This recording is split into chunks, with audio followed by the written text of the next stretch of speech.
क्या हरियाणा का जो फॉर्मूला है उसको कुछ जोड़ घटाव के साथ बीजेपी महाराष्ट्र में दोहरा सकती है, जिसमें अगेन एक डोमिनेंट प्रेजेंट कास्ट है मराठा, जो नाराज बताए जाते हैं।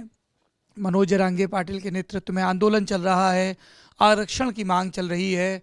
सामने के जो रणनीतिकार हैं, शरद पवार हों या फिर और दूसरे बड़े नेता कांग्रेस के, वो इसी समुदाय से आते हैं। तो इसके बरक्स हरियाणा की तरह एक प्रयोग किया जाए कि और बाकी जातियों की गोलबंदी की जाए कि आपको मराठा राज चुनना है या एक ऐसा राज चुनना है जिसमें किसी एक कास्ट का डोमिनेंस ना हो।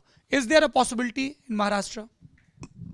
बीजेपी जाहिर है ये खेल करेगी और बीजेपी ऑलरेडी कर रही है, कोई करेगी वाली बात नहीं है। बीजेपी का बिल्कुल वहां पे भी यही होगा कि नॉन डोमिनेंट जाति को मोबिलाइज किया जाए।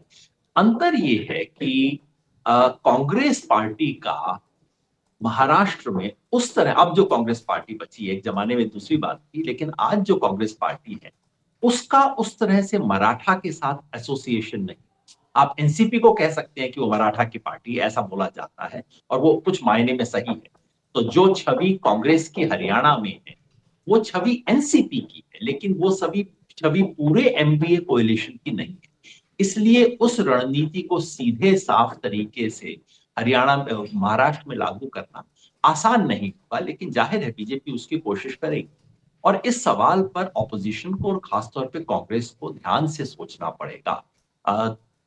हरियाणा में कांग्रेस को दलितों का वोट ठीक ठाक मिला है, इस बार भी मिला है, लेकिन ये जो बीसी बैकवर्ड कास्ट है, जिसके एक तरफ बीसी के पक्ष में, बैकवर्ड कास्ट के पक्ष में, मंडल के पक्ष में राहुल गांधी खुल के बोल रहे हैं, लेकिन दूसरी तरफ उसका वोट उस तरह से कांग्रेस को नहीं आ रहा। इसके बीच में जो खाई है उसकी राजनीति को कांग्रेस को ध्यान से दोबारा विचार करना। बहुत शुक्रिया योगेंद्र यादव जी, आपने अपना समय और अपने विश्लेषण को हमारे साथ साझा किया। आपके स्वास्थ्य के लिए खूब शुभकामनाएं।